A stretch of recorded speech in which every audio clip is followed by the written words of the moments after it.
El siguiente programa tiene clasificación O de opinión. Esta emisora no se responsabiliza por los comentarios emitidos en este espacio.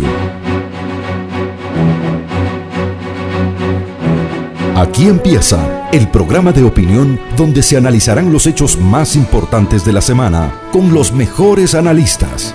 Bienvenidos a Descifrando con Thalía Flores, gracias al respaldo publicitario de... Que ningún producto de esta tanda publicitaria te aleje de tus metas. En tu cuenta de ahorro flexible, mira tu dinero crecer todos los días y acércate a lo que de verdad quieres. Banco Pichincha, en confianza. Para tu mamá que maratonea sus series favoritas, para la que hace home office y también para la que vive en las redes sociales. Encuentra los mejores descuentos en los centros de atención a clientes Claro. Hola, buenos días. El mundo católico celebra tener un nuevo papa. El primero estadounidense, León XIV. Se trata de Robert Prevost, de 69 años, un políglota, matemático, filósofo y misionero agustino. De lo que espera sea su pontificado, hablaremos hoy brevemente en Descifrando con el arzobispo de Quito, Monseñor Alfredo Espinosa Mateus, y con el nuncio apostólico, Monseñor Andrés Carrascosa. Pero este programa especial también abordará los temas de la salud, sobre todo las epidemias como la tosferina, la fiebre amarilla y la leptospirosis que están de vuelta en el Ecuador. Saludos a quienes nos escuchan en centroecuador.es y en 97.7 FM, en Antena 1 en Cuenca, también en Voces Azuayas, en Facebook y en YouTube. Les invito a suscribirse al canal de YouTube Descifrando con Thalía Flores. Gracias a los panelistas que nos acompañan hoy, el doctor José Ruales, decano de Ciencias de la Salud de la Universidad Internacional SEC, miembro del Grupo Asesor Estratégico de la OPS, exministro, el doctor Enrique Terán, docente universitario e investigador en Biomedicina y Salud de la Universidad de San Francisco, y el doctor David Larriategui, especialista en Medicina Interna y en Enfermedades Infecciosas y docente de la UDLA. Como les había anticipado, iniciaremos refiriéndonos al Papa León XIV, que acaba de iniciar su pontificado, y esa es la noticia más relevante de estos días. Comenzamos justamente a hablar de este tema. Estoy con el arzobispo de Quito, Monseñor Alfredo Espinosa Mateus, quien además conoce personalmente al nuevo Papa León XIV, y quisiera sobre todo su impresión, cómo recibió Monseñor la designación de León XIV. Buenos días, Thalía. Con una gran alegría y al mismo tiempo con una gran sorpresa, se confirmó una vez más que Dios, como decía el Papa Francisco, es el Dios de las sorpresas. Dios nos sorprendió con la elección de Cardenal Robert Prevost como nuevo papa, porque los nombres eran otros, y además se confirma la frase: quien entra de papa sale de cardenal. Dios es el Dios de la sorpresa. Me alegró muchísimo, se me fueron las lágrimas. Es vivir la iglesia, es ver que la iglesia está viva, está presente. El mundo entero estaba con los ojos y el corazón puestos en Roma. Se puede decir también, Monseñor Alfredo Espinosa, y gracias por atendernos, que los caminos de Dios son insondables, ¿no? Un papa nacido en Estados Unidos, pero con raíces tan fuertes latinas, con español impecable, y aquí del vecindario, tantos años trabajando en el Perú.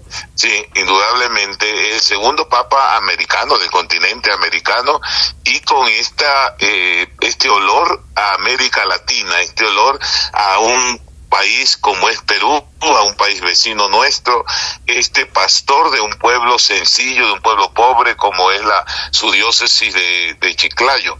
Entonces es una alegría inmensa. Y el segundo papa de forma consecutiva religioso, que también es muy significativo.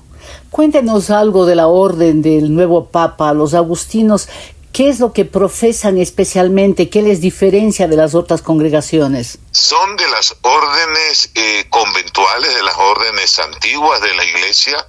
Les diferencia este sentido de comunión, de comunidad. Todo es en común, no es nada propio, y tienen este sentido también de ser misioneros, de ser evangelizadores.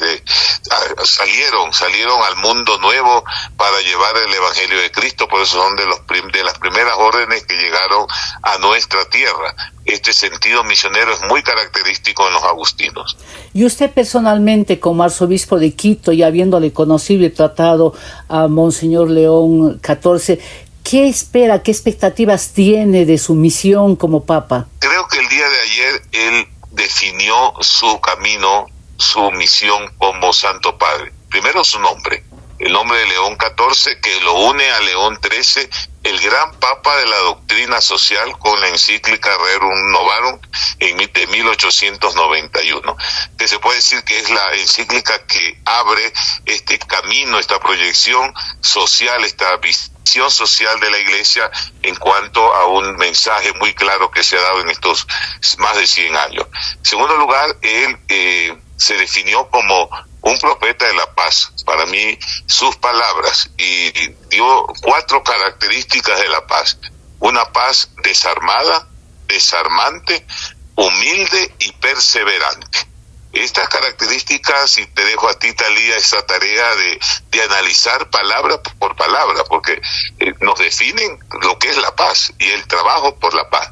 Y habló de ser constructores de puentes de diálogo, de justicia, de paz, de unidad. O sea, ahí está definiendo por dónde va a ir su misión, su tarea como sumo pontífice.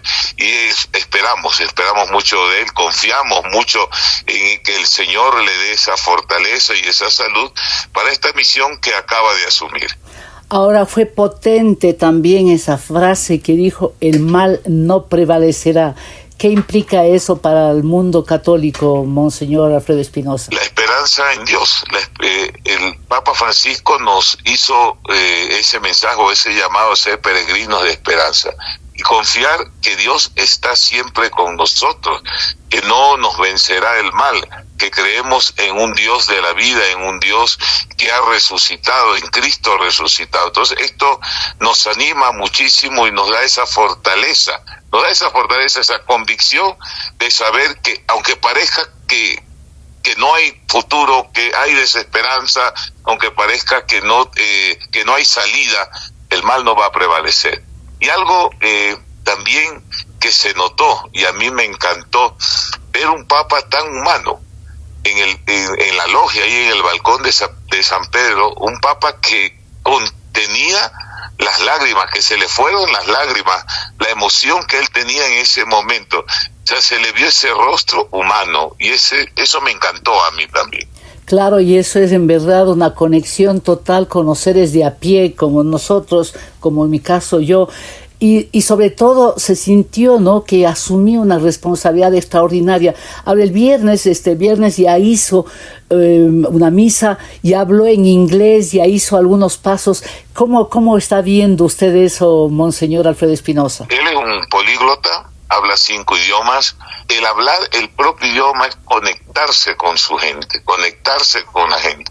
Cuando ya habló en español, pues todo el mundo fue una alegría, y para nosotros los latinos una gran alegría. Yo me imagino su pueblo, me imagino su diócesis, la explosión de alegría.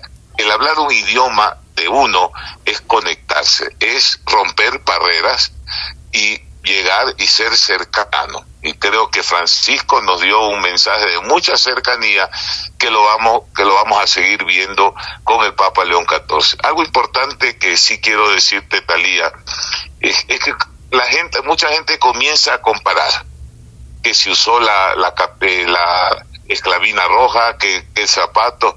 El León XIV no puede ni debe ser una copia del Papa Francisco.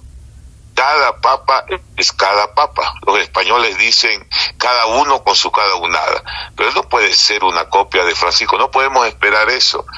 Creo que Dios, y estoy convencido de que Dios da un papa para un momento de la historia y en un momento de la historia determinado.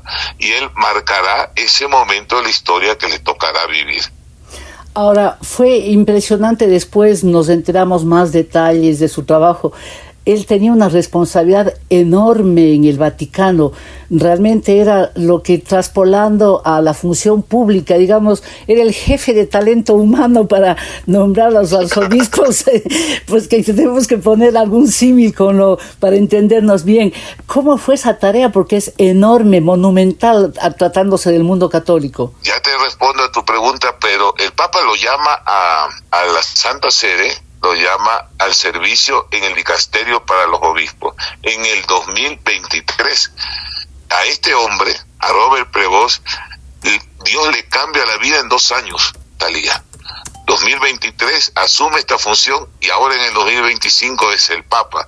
Dios da sorpresas también para cada uno de nosotros. La misión que él tenía en la dicasterio para los obispos, una misión muy importante, el nombrar los obispos.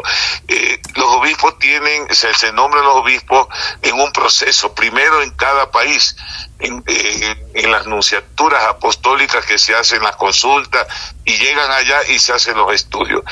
Pero es importante anotar que el Papa Francisco para este dicasterio le dio también una nueva visión. Nombró a 2 religiosas, a 2 mujeres como miembros del dicasterio, también que estaban ahí y trabajó con ellas. Y otra cosa importante, que no sé si tú sabes, me imagino que sí, como buena periodista, el cardenal Prevost era el presidente del Consejo Pontificio para América Latina. Entonces trabajaba para América Latina junto con 2 secretarios, 2 laicos, un mexicano y una argentina, que eran los secretarios del Consejo. Entonces es un hombre que llevaba un papel muy grande en la Iglesia. Muchas gracias, Monseñor Alfredo Espinosa. Por momentos da ganas de decir, hecho para el momento, hecho para estas circunstancias del mundo tan complicado, ¿verdad? El Papa. Así es. Y yo creo que habrá, y lo estoy diciendo, habrá continuidad en muchas cosas y habrá novedad. La novedad se irá viendo, porque cada persona deja huellas y va marcando las huellas. La novedad se irá viendo en el transcurrir de su pontificado, pero habrá continuidad, porque la Iglesia no hace rupturas. Hay una continuidad de un mensaje, de una acción y de un trabajo. Gracias a ti, Talía. Gracias al arzobispo de Quito por estar con nosotros en Descifrando, dando sus primeras impresiones sobre la designación de Robert Prevost como el Papa León XIV. Gracias. Y ahora tengo el honor de estar nuevamente, estuvimos en la despedida prácticamente del Papa Francisco y ahora en la bienvenida de León XIV, con el nuncio apostólico, Monseñor Andrés Carrascosa, además, quien tiene una vivencia extraordinaria, haber sido compañero de aula en Roma con el Santo Padre. ¿Cómo recibió, Monseñor, usted esta designación del Papa León XIV y qué tenemos que esperar de él como gestión en el mundo católico? Buenos días, bienvenido. Buenos días, Talía, muchas gracias. ¿Cómo lo recibí? Pues con lágrimas en los ojos. Puedo imaginar que cuando se abre ese balcón y dicen... para mí fue doblemente emocionante porque el cardenal que hizo el anuncio, Dominique Van Berties, también es compañero de Academia Diplomática, del mismo curso. En cambio, con el nuevo León XIV, a mí me cuesta trabajo decir ese llamarlo así, porque es mi amigo Bob, y éramos compañeros de licenciatura en Derecho. Y bueno, hemos compartido la misma clase y a veces el mismo banco, vamos. Entonces, ¿cómo es? Pues es como lo han estado viendo ayer mismo cuando salió. Es un hombre muy sereno, estaba muy emocionado, pero al mismo tiempo con una gran capacidad de autocontrol, con una personalidad enorme que hizo los gestos que creía que tenía que hacer, aunque en algún caso siendo totalmente admirador del Papa Francisco en determinadas cosas. Por ejemplo, la vestimenta, retomó la vestimenta de siempre de los papas cuando se adornaban. Eso demuestra una gran personalidad, como ha sido siempre. Pero es un hombre que no es de ruptura, es un hombre de diálogo, es un hombre de puentes y no de muros, como dijo también en una frase desde el balcón. Yo siempre he dicho, Bob es una persona que vende sentido común. O sea, tiene un equilibrio personal, una serenidad de fondo, que a mí me parece que va a ser un don para esta humanidad, y que en ese balcón hable y grite sobre la paz en este mundo nuestro roto por tantas guerras, porque aquí vivimos en una especie de paraíso en América del Sur, por mucho que digamos, pero hay un montón de conflictos armados en todo el mundo, y este se asoma al balcón y comienza a hablar de la paz esté con ustedes, partiendo del saludo de Cristo resucitado en la Pascua. O sea, me parece que eso es lo que podemos esperar. O sea, va a seguir muchos procesos que había puesto en marcha Papa Francisco, porque no los había puesto en marcha solo él. Toda la cuestión de la sinodalidad, eso se ha decidido en 2 sínodos con obispos de todo el mundo, etcétera. Eso va a continuar, pero modulado por la personalidad humana, que es extremadamente rica, porque cuando uno va a mirar a su biografía, o sea, nieto de migrantes, la familia del papá llegan de Francia, la familia de la mamá, que se llama Martínez, llega desde España. Entonces ha vivido la migración en primera persona. Después estudió en Roma, ha sido misionero en Perú, fue superior provincial de los agustinos en Estados Unidos, lo eligieron superior general, ha viajado por más de 40 países que tienen casas ellos, ha conocido la iglesia un poco en todo el mundo. Después, cuando ya terminó 12 años, pues ya no podía ser reelegido más, y lo destinaron a ser formador de los jóvenes religiosos en Chicago. El Papa lo agarró de allí y lo mandó obispo a Chiclayo, y de Chiclayo hace 2 años y medio lo recuperó para la curia romana. O sea, tiene una personalidad muy completa. Nuncio apostólico, usted le conoció en la banca, compañeros. Sí. ¿Cómo es personalmente? ¿De qué hablan? Claro, estaban en formación cuando ya estaban en un doctorado, creo. ¿Cómo es él? ¿Cómo podría definir su personalidad ya como ser humano, no como el pontífice de Roma en este momento?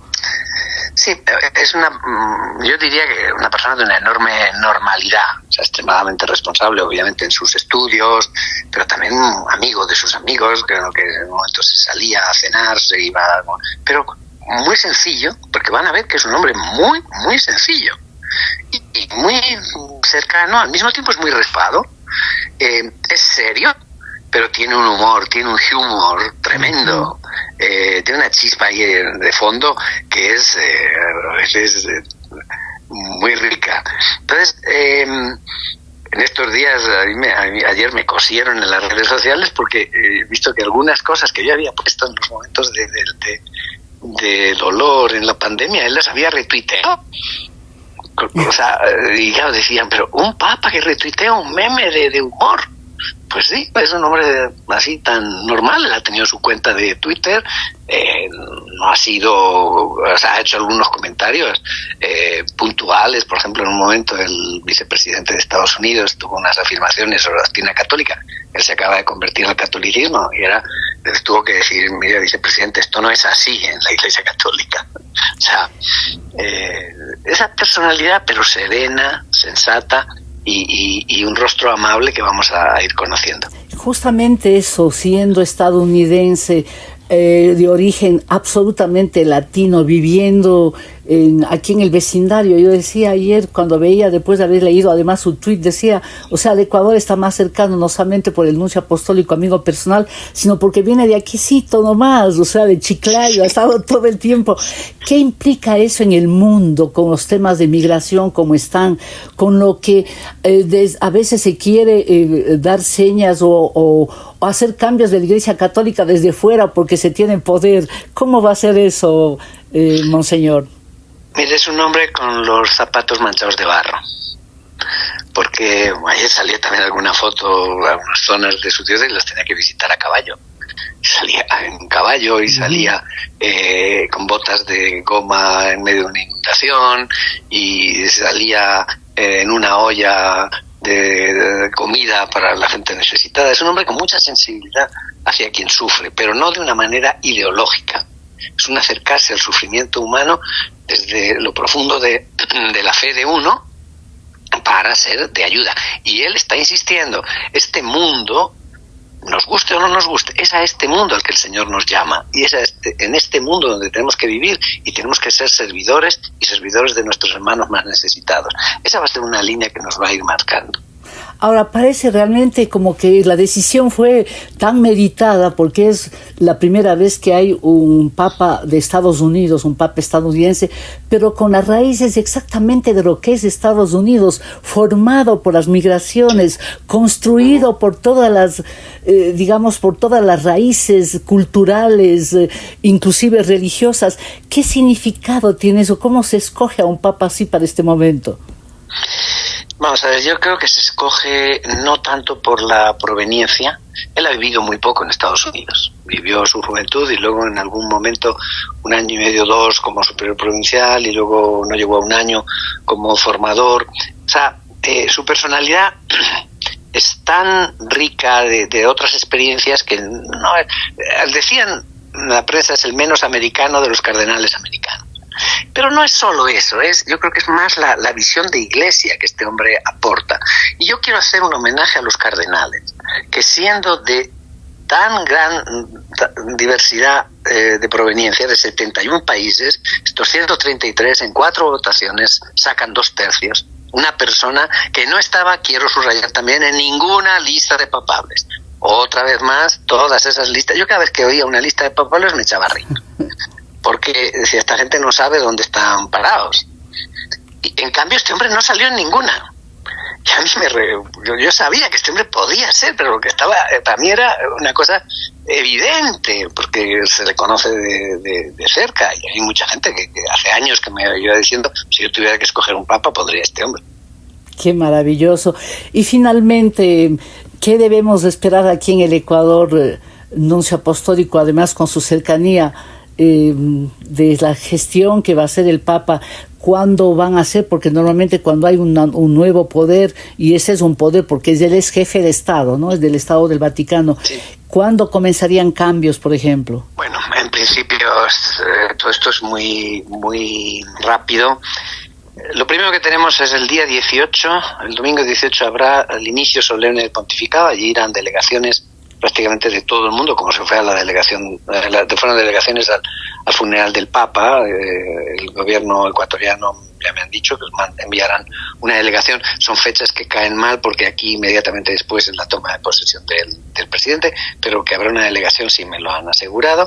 Y después veremos, o sea, este hombre no es que solo va a influir en el futuro, es que ha influido ya. O sea, él era los últimos 2 años y medio responsable de los nombramientos de obispos en el Vaticano, y los últimos obispos que han sido nombrados aquí han pasado por su mano. O sea, este hombre conoce desde dentro la vida de la Iglesia y la vida del país. Entonces, yo creo que va a seguir con un buenísimo nivel de interlocución, y a nivel de Iglesia me parece que va a ser de mucho ánimo para los obispos que van a continuar lo esencial de la línea del Papa Francisco, pero con la modulación de la personalidad de Papa León. Muchísimas gracias a Monseñor Andrés Carrascosa, nuncio apostólico en el Ecuador, representante del Papa.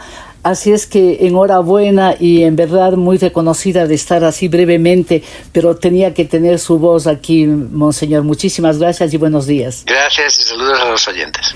Inicio de espacio publicitario. 2x1 en gafas con luces LED. Fiesta y protección solar, todo en uno. ¡En super oferta! Mini ventilador en forma de capibara. Solo por hoy, llévate el innovador mouse en forma de caballo con linterna y aspira migajas. Que ningún producto de esta tanda publicitaria te aleje de tus metas. En tu cuenta de ahorro flexible, mira tu dinero crecer todos los días y acércate a lo que de verdad quieres. Banco Pichincha, en confianza. Para tu mamá que maratonea sus series favoritas, para la que hace home office y también para la que vive en las redes sociales, Claro tiene hasta 60% de descuento en celulares, laptops, Smart TVs y más, con 1 año de garantía y protección contra robo y daños en su celular nuevo. Encuentra los mejores descuentos en los centros de atención a clientes Claro. Más información y restricciones en claro.com.es. Fin de espacio publicitario. Continuamos en Descifrando con Thalía Flores, una revisión de los hechos más importantes de la semana. Estamos de vuelta y ahora sí vamos a hablar de las enfermedades que atormentan nuevamente al país.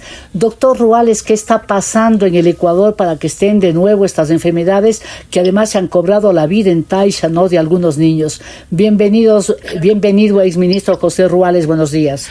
Buenos días, Talía, y buenos días a los colegas que están aquí conmigo, a Enrique, a David, ¿no? En verdad estamos hablando de 3 enfermedades diferentes y que tienen también causales diferentes y que tienen una evolución diferente, ¿no? Si quiere, como hablarte primero sobre Taisha. En Taisha hay algunos niños, hay fallecidos, hay una gran cantidad de enfermos y algunos niños que fueron diagnosticados con leptospirosis. La leptospirosis no ocurre en el país solamente en Taisha, ni hay solamente 3 casos, ¿no? Hasta la fecha tenemos 424 casos de leptospirosis en el país, Guayas con 114 casos, que es el que mayor cantidad tiene, y están focalizados especialmente en Durán. ¿Por qué en Durán? Porque la ciudad fueron a Rosales, ahora son lugares donde se inundan y las ratas, por la falta de manejo de la basura, son muy frecuentes, ¿no? Tenemos en prácticamente todas las provincias, excepto la zona de la sierra, y el año pasado, el 2024, tuvimos 559 casos, 663 en el 2023, que es cuando empezó este repunte de leptospirosis debido a el incremento de la frecuencia de las lluvias, del fenómeno del Niño, etcétera. Muchas muertes ocurrieron, por ejemplo, en Santo Domingo, adolescentes que se bañaban en una poza que se formó como piscina, o incluso hubo ya otro caso en Pastaza con 40 niños que fueron leptospirosis, pero que se resolvieron en 2 semanas. El problema esta vez es que hay una respuesta muy tardía. Los primeros casos de este brote ocurren en diciembre y desde entonces, como les digo, han habido ya 424. El segundo es el tema de la fiebre amarilla, ¿no? La fiebre amarilla que ocurre en el país, este país, el Ecuador, tiene la fiebre amarilla en el esquema regular de vacunación desde hace 25 años, desde el 2020, se vacuna a los niños al año de edad y hasta que llegan a los 2 años, y a los adultos en la zona amazónica, en todas las provincias amazónicas. De 1.500.000 personas que viven, se calcula que alrededor de 850.000 están vacunados, especialmente los menores de 25 años. ¿Qué ocurrió? Ocurrió un brote epidémico. En este momento tenemos 5 casos confirmados y 2 casos sospechosos en una zona específica del cantón Yantzaza, en las parroquias, y al parecer estos casos, todos ellos excepto un caso aislado en Sucúa, tienen que ver con transmisión selvática de personas que fueron a trabajar. 2 de ellos son mineros que trabajaban en unas minas donde se ha eliminado una parte de la selva. Otro es un comerciante de Ambato que llevó a ese lugar alimentos, y 2 familiares de las personas. Es decir, es un poco localizado en una zona del sur, en la provincia de Zamora Chinchipe, y de transmisión selvática. Lo que hay que hacer ahí es mantener justamente protegida la población no vacunada que está yendo a la zona, bloquear vacunando a todos los adultos no vacunados y a los niños que no se hayan vacunado, especialmente en esa provincia, y todos los que ingresen. Y para proteger el resto hay que mantener el esquema de vacunación en el resto de las provincias amazónicas, y a las personas que van a viajar por turismo y especialmente por trabajo. No los trabajadores petroleros que ya están vacunados, sino especialmente los comerciantes, toda esta gente migrante que está yendo a buscar trabajo en las minas, etcétera. El tercer tema es el de la tosferina, que yo quisiera pasar a los colegas. Muchas gracias, muy bien, doctor, que me ayude además a conducir el programa. Excelente, porque este programa lo hacen ustedes. Le agradezco en verdad, exministro José Ruales. Sí, quisiera preguntarle al doctor Enrique Terán. ¿Cuál es su diagnóstico sobre las enfermedades estas que están cobrándose la vida de compatriotas y en especial de niños? Uno se supone que ya no hay estos riesgos tan graves. Bienvenido, doctor Enrique Terán, buenos días. Buenos días, Talía, y un atento saludo a los colegas que nos acompañan, Juárez, doctor Larreategui, y a la audiencia que gentilmente comparte con nosotros. Creo que es importantísimo que nosotros destaquemos que las enfermedades no desaparecen a lo largo del tiempo, son susceptibles de control. Entonces ahora estamos justamente evidenciando que eso se cumple. Cuando nosotros decimos, pero si la tosferina ya no causa problemas y ya no había muertes por tosferina, era justamente porque teníamos coberturas de vacunación adecuadas. Era porque nosotros teníamos casos circunscritos fundamentalmente a personas que no tienen una mortalidad esperada. Pero ahora que aparecen en las escuelas casos de tosferina, la primera reflexión que deberíamos hacer es qué edad tienen esos niños. Y seguramente son niños de 6, 7, 8 años, lo que quiere decir que nos lleva a un periodo de ausencia de cobertura vacunal del año 2019, del año 2018, 2020. Eso es lo que nosotros tenemos que concientizar a la población. Si usted no cumple con los esquemas vacunales cuando debe, las enfermedades pueden resurgir, pueden reaparecer, porque aprovechan justamente de esos vacíos, de esos huecos vacunales. Entonces, nosotros tenemos algunos justificativos por detrás que podríamos aprovechar ahora, Talía, decir es que justo fue la pandemia, es que los centros de salud estaban cerrados, la gente tenía miedo de acudir, pero creo que merecemos un poquito más de criticismo y de sacar a relucir que esto no es un fenómeno de los últimos años. Este es un fenómeno que ha venido acarreándose durante las últimas quizás 2 décadas.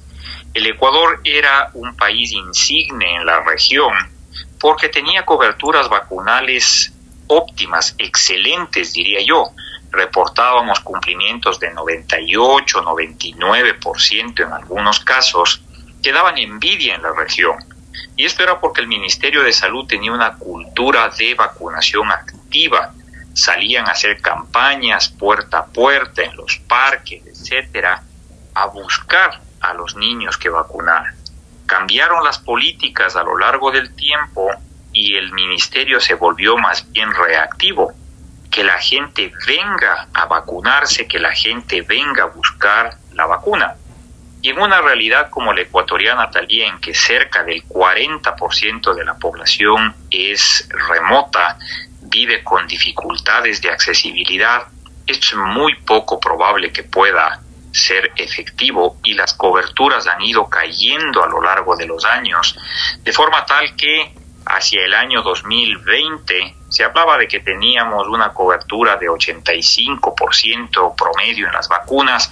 Para el año 2022-23 eso había caído a cerca del 75% y no necesariamente se ha recuperado ese porcentaje de forma adecuada.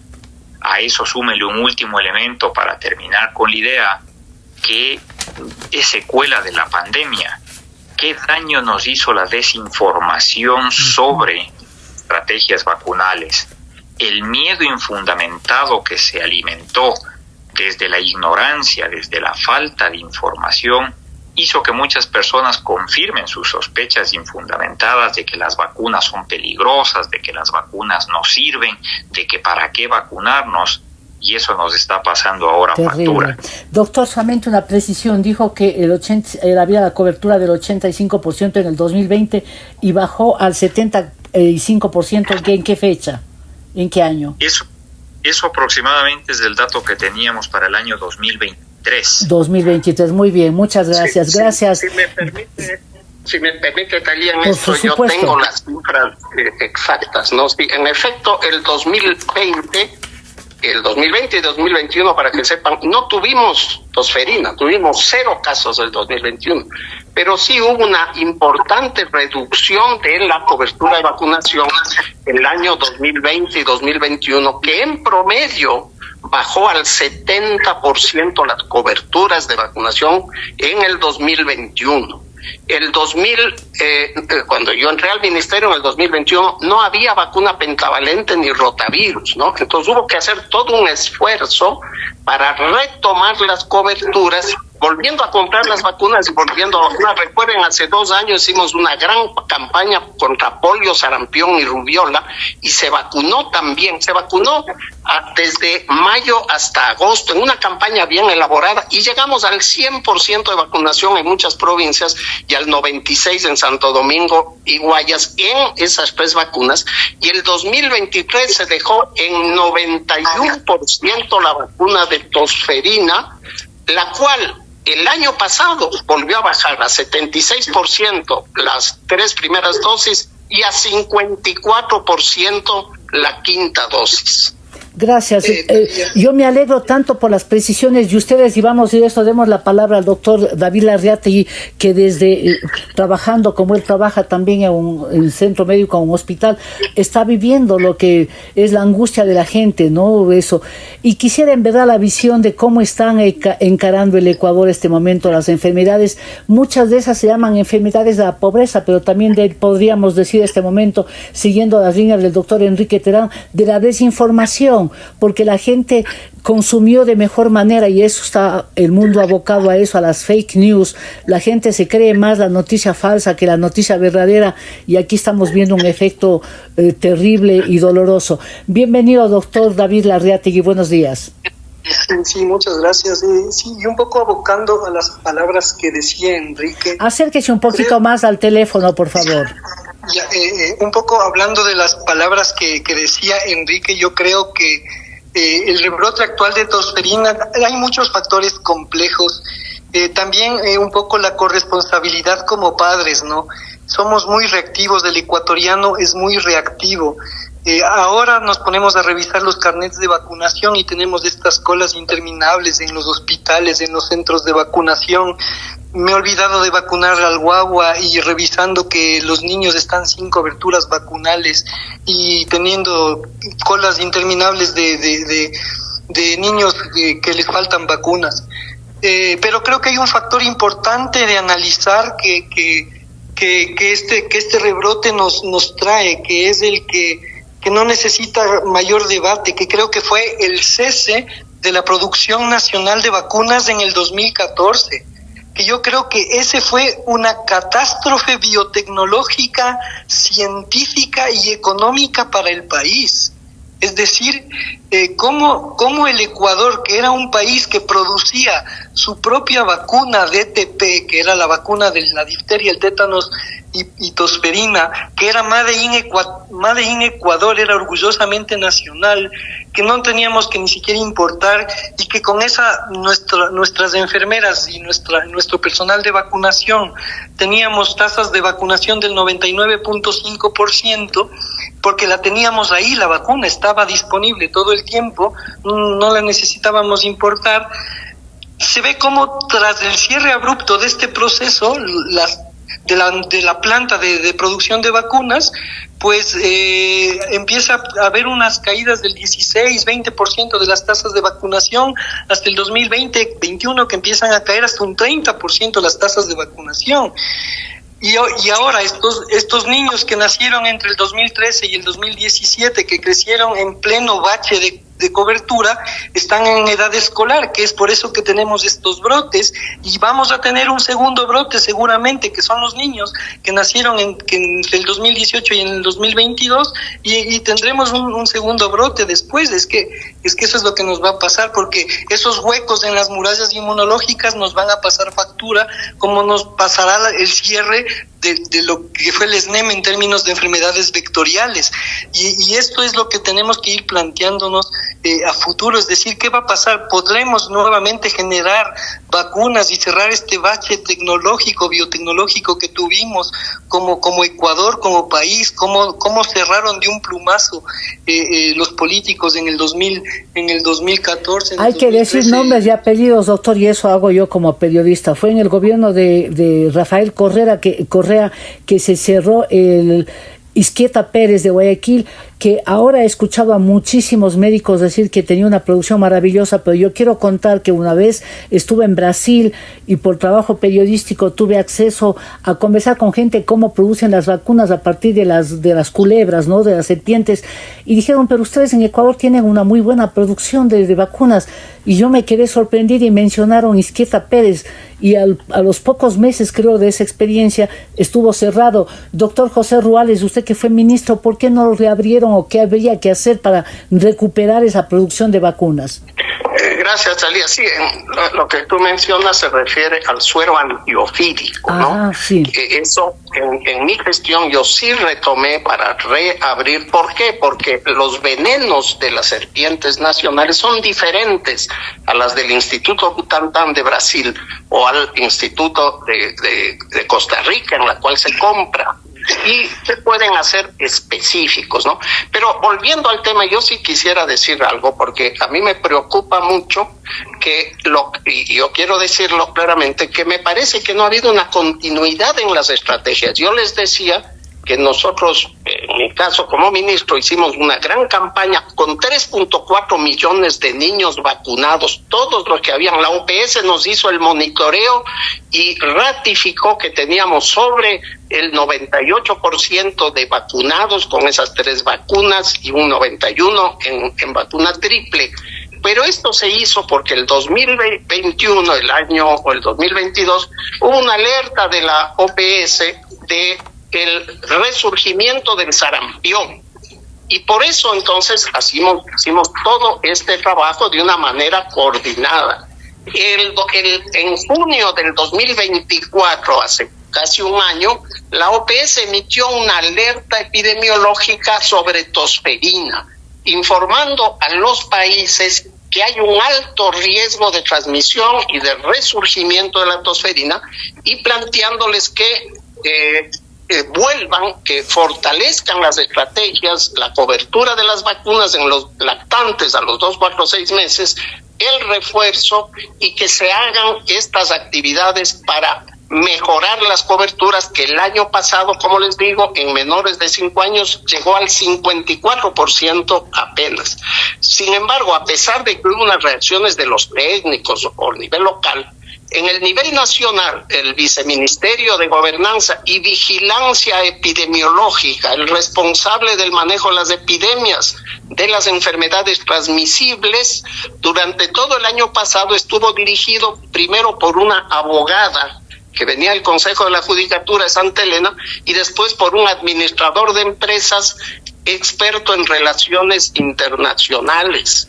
Y en ese momento también se puso en duda el mecanismo de compra de vacunas a través del fondo rotatorio, y se intentó hacer compras directas a través del CERCOP. Es decir, las autoridades no vieron el problema, no reaccionaron a tiempo como normalmente se ha hecho. Yo creo que básicamente por la improvisación, ¿no?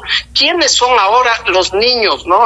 Un poco en respuesta a lo que decía en este caso Enrique. En realidad, casi el 60% de los niños son niños menores de 1 año y menores de 5 años, ¿no? De los 400 son alrededor de 190. Es decir, ese es el grupo, y además es el grupo de mayor riesgo. Gracias. Y sí hay ahora, no es que se ha dejado de vacunar casa por casa ni en las escuelas, todo lo contrario. Ahora tenemos un sistema de una historia clínica electrónica, es un sistema de seguimiento nominal, que lo que antes hacían las enfermeras con unas tarjetitas y unos bolsillos para saber a quién le toca. Todos los niños que reciben la BCG, la primera vacuna al nacer, se sabe cuándo les toca la siguiente dosis de vacuna, si están atrasados o no, y tienen que ir a buscar a la escuela, o a través de brigadas hay una parte del primer nivel de atención que solo trabaja en la comunidad, yendo a buscar a las personas. Gracias, doctor José. Muchísimas gracias, doctor José Ruales, además habiendo ejercido el Ministerio de Salud Pública. tiene más conocimiento de cómo funciona además la institucionalidad del país. Permítanme aquí hacer una brevísima pausa. A la audiencia le invito a enviar sus comentarios a la cuenta de ex @TaliaFloresF y también al Facebook. Inicio de espacio publicitario. Para tu mamá que maratonea sus series favoritas, para la que hace home office y también para la que vive en las redes sociales, Claro tiene hasta 60% de descuento en celulares, laptops, Smart TVs y más, con un año de garantía y protección contra robo y daños en su celular nuevo. Encuentra los mejores descuentos en los centros de atención a clientes Claro. Más información y restricciones en claro.com.es. 2x1 en gafas con luces LED. Fiesta y protección solar, todo en uno. En super oferta, mini ventilador en forma de capibara. Solo por hoy, llévate el innovador mouse en forma de caballo con linterna y aspira migajas. Que ningún producto de esta tanda publicitaria te aleje de tus metas. En tu cuenta de ahorro flexible, mira tu dinero crecer todos los días y acércate a lo que de verdad quieres. Banco Pichincha, en confianza. Fin de espacio publicitario. Esto es Descifrando, un programa de opinión con Thalía Flores. Estamos de vuelta, gracias por estar acompañándonos en este programa especial. El doctor Enrique Terán, docente universitario de la Universidad San Francisco, el doctor David Arriategui de la Universidad de las Américas y el exministro de Salud, doctor José Ruales. Doctor Enrique Terán, puede decir algo si quiere comentar lo que dijo en el anterior bloque el exministro, pero yo sí quiero preguntarle, ¿estas enfermedades son en verdad prevenibles? ¿Qué pasó para que de pronto fue impresionante, ¿no? Salimos del feriado del 1 de mayo y los padres de familia desesperados buscando mascarillas en el país que por un lado ya se habían terminado y claro, a veces hay gente desaprensiva, no dejemos de ahí para sacar mascarillas que ya estaban caducadas. ¿Por qué tiene que tener estas emergencias el Ecuador en materia de salud, doctor Enrique Terán? Gracias, Thalía. Nosotros nos cuesta realmente modificar la conducta de la población. Pasamos un periodo pandémico difícil que nos marcó a todos sin lugar a duda y que debía dejarnos ciertas enseñanzas básicas como las medidas de prevención fundamental y de naturaleza individual. El lavado de manos, la aireación correspondiente, evitar espacios cerrados y el uso de la mascarilla como una herramienta que habíamos dicho para cualquier enfermedad que es de transmisión aérea. En este caso y desde el principio, sabiendo que la tosferina se transmite de esta manera y que es de alta transmisibilidad, el uso de la mascarilla parecería ser una herramienta preventiva útil que debería ser adoptada no en términos de obligatoriedad, pero tampoco en términos de una sanción.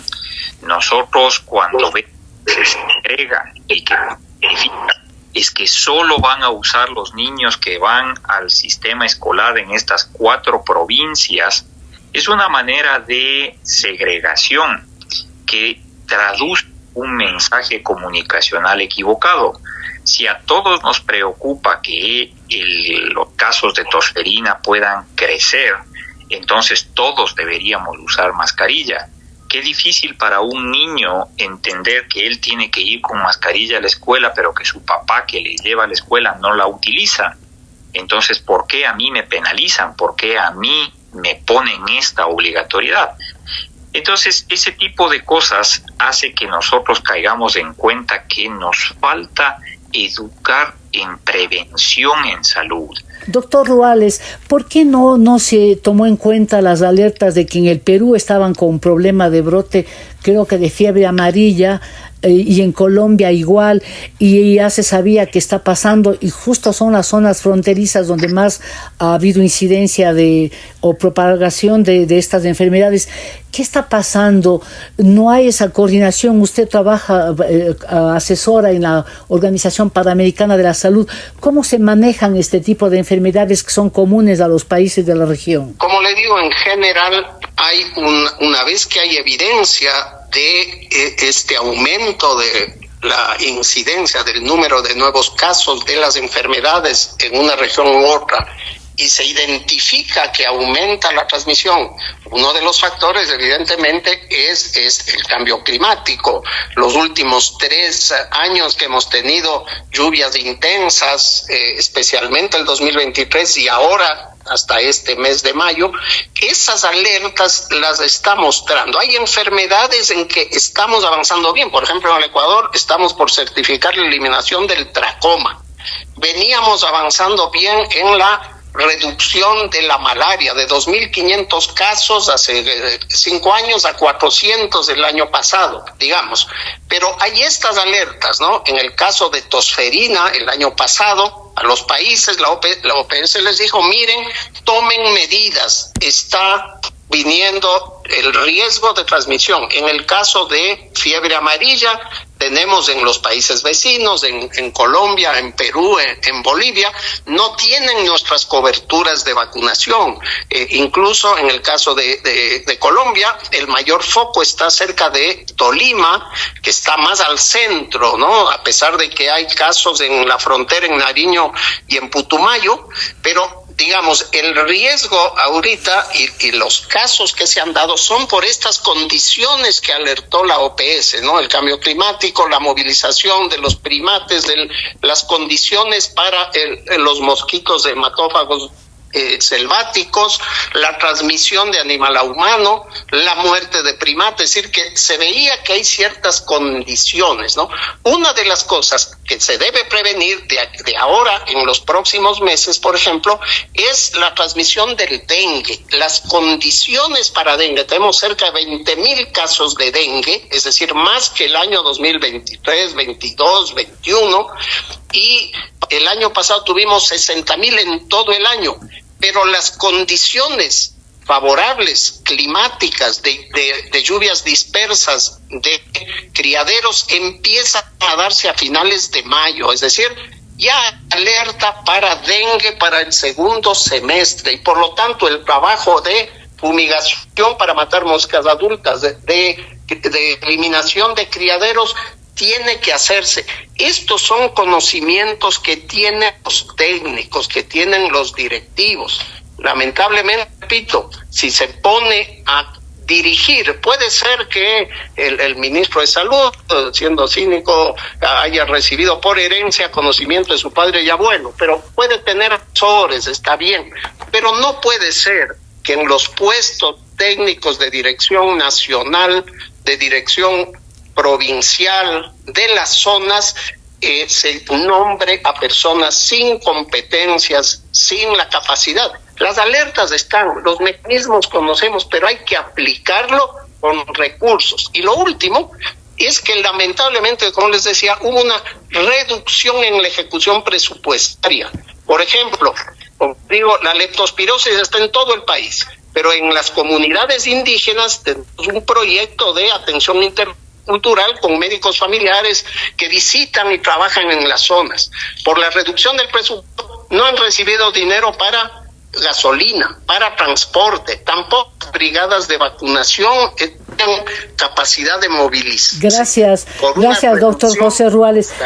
Y usted conoce esa información, yo quisiera saber si el doctor Enrique Terán tiene esa misma información.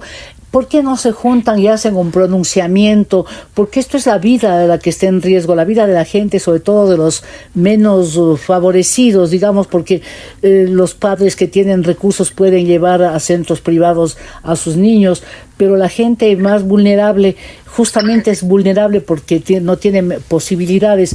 ¿Cómo se registra eso? Y ¿ustedes estarían dispuestos a dar ese salto y encarar realmente para que las políticas de salud sean las adecuadas, doctor Enrique Terán? Gracias, Talía.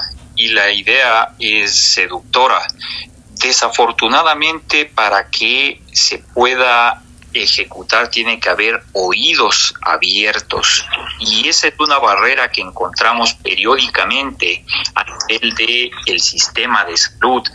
No se quiere escuchar lo que es indispensable. Cuando estuvimos en campaña electoral, hablamos nosotros de que los candidatos no tenían propuestas de salud bien enfocadas en las necesidades de este país. La politiquería en salud, desafortunadamente, es la tónica. Entonces, hablar de construcción de hospitales, hablar de cosas que son populistas, es la tónica, pero no es funcional. Más de una vez nosotros hemos intentado desde diferentes plataformas hacer conocer que esto debe ser una prioridad nacional, pero no siempre se escucha. Yo le pongo un par de ejemplos que José puede validar. ¿Cómo le costó al Ecuador lograr modificar que en su esquema pasemos de la vacuna para neumococo 11 valente a la 13 valente? Cuando hay países que ya están pensando en incluir la 20 valente, no podemos rezagarnos de estas cosas. El Ecuador está vacunando para virus de papiloma humano con la que tiene 4 cepas. En el mundo ya está la de 9 cepas. ¿Por qué nosotros nos quedamos rezagados? Es una pregunta que políticamente debería contestarse, pero que estratégicamente tiene una respuesta clara.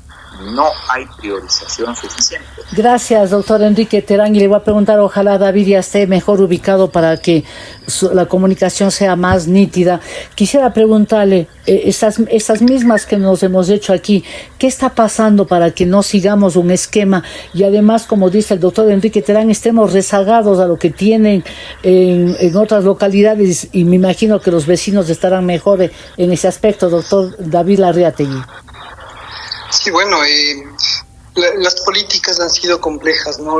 Tenemos serios problemas que, de hecho, los datos están ahí claros. Imagínate, Talía, que el 60% de la población tiene cobertura en lo que es eliminación de desechos, y un 40% de la población aún tiene problemas con la eliminación de los desechos y las excretas.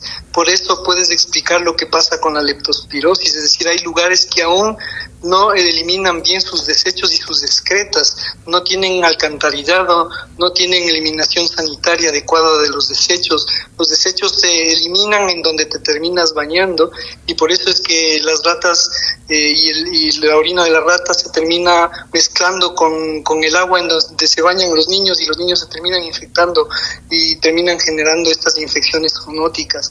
Y están los datos ahí. Entonces, si la mitad de la población del país aproximadamente todavía no tiene el acceso al alcantarillado, pues esto no se va a solucionar de un día para otro.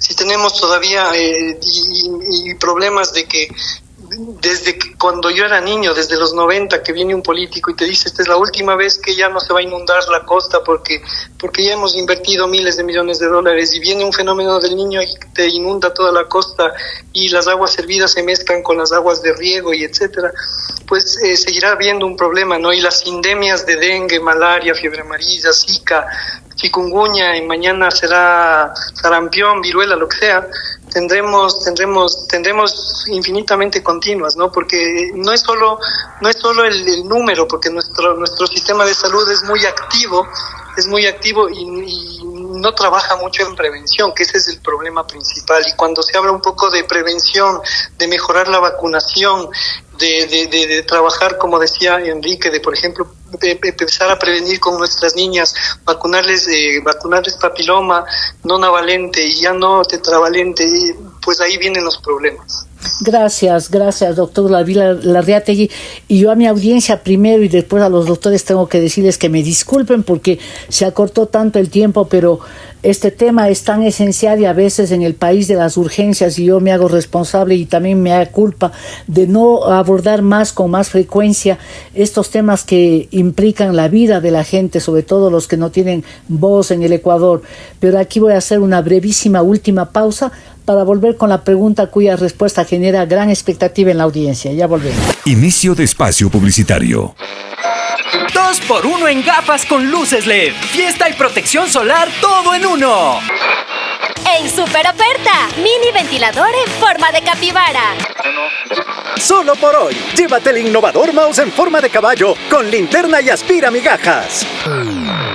Que ningún producto de esta tanda publicitaria te aleje de tus metas. En tu cuenta de ahorro flexible, mira tu dinero crecer todos los días y acércate a lo que de verdad quieres. Banco Pichincha, en confianza.